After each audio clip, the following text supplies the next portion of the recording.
చంద్రబాబు కుట్రలు ప్రజలకు అర్థమయ్యాయన్నారు మాజీ మంత్రి కాకాని గోవర్ధన్ రెడ్డి. తెలంగాణ అసెంబ్లీలో సీఎం రేవంత్ రెడ్డి రాయలసీమ లిఫ్ట్ పై చేసిన వ్యాఖ్యలకు చంద్రబాబు సమాధానం చెప్పాలని డిమాండ్ చేశారు.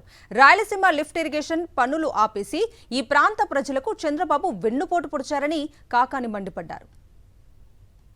మీరు ఒక్కసారి చూస్తే ఈ పరిపాలనంతా అవినీతి, చంద్రబాబు నాయుడు అబద్ధాలు తప్ప ఎక్కడా కూడా ఒక పద్ధతి ప్రకారం నడిపించేటువంటి పరిస్థితి లేదు. ఎందుకు ఈ మాట చెప్పామంటే, ఈరోజు రాయలసీమ లిఫ్ట్ ఇరిగేషన్కి సంబంధించినటువంటి సమస్య వచ్చింది. నేను, రామ్ కుమార్ రెడ్డి గారు మేమందరం కూడా మొన్న కండలే రిజర్వాయర్ దగ్గరికి వెళ్ళాం. అయితే రాయలసీమ లిఫ్ట్ ఇరిగేషన్కి సంబంధించి చంద్రబాబు నాయుడు డొంక తిరుగుడు మాట్లాడుతున్నాడు. రాయలసీమ లిఫ్ట్ ఇరిగేషన్ సమస్య ఏంటి?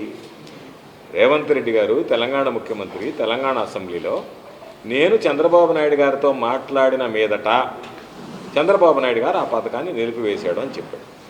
మేము అడిగేది నువ్వు దానికి సమాధానం చెప్పు. మీరు ఒక్కసారి చూస్తే ఈ పరిపాలనంతా అవినీతి, చంద్రబాబు నాయుడు అబద్ధాలు తప్ప ఎక్కడా కూడా ఒక పద్ధతి ప్రకారం నడిపించేటువంటి పరిస్థితి లేదు. ఎందుకు ఈ మాట చెప్పామంటే, ఈరోజు రాయలసీమ లిఫ్ట్ ఇరిగేషన్కి సంబంధించినటువంటి సమస్య వచ్చింది. నేను, రామ్ కుమార్ రెడ్డి గారు మేమందరం కూడా మొన్న కండలే రిజర్వాయర్ దగ్గరికి వెళ్ళాం. అయితే రాయలసీమ లిఫ్ట్ ఇరిగేషన్కి సంబంధించి చంద్రబాబు నాయుడు డొంక తిరుగుడు మాట్లాడుతున్నాడు. రాయలసీమ లిఫ్ట్ ఇరిగేషన్ సమస్య ఏంటి?